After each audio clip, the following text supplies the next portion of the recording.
এগুলি লোকের আলেম আওলাদের ফাঁসি দিছ, এখন তুমি ফাঁসিতে ঝুলতেছাও দেখছাও। হ্যাঁ, এই দিন সেই দিন না, এই দিনের পরেও সেই দিন আছে। হ্যাঁ, জানি রাখবা, কেউ কারো আইনের ঊর্ধ্বে না। হ্যাঁ, তোমাকে একদিন না একদিন জবাব দিতেই হবে। আলেম আওলাদের মারি ছাপ করে দিছো না, এই পাপেই তো তোমার ফাঁসি হয়েছে। বুঝিনিও তুমি ভারতে কয়দিন লুকায় থাকবা? হ্যাঁ, ইন্টারপোলে তোমাকে নিয়ে আসাই হবে, এটাই বাস্তব।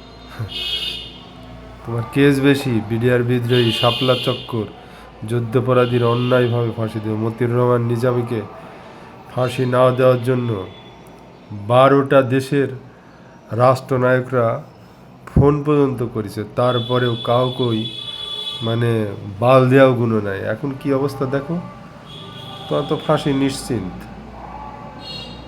যে আদা খাবি সে আদার ঝাল বুঝবি।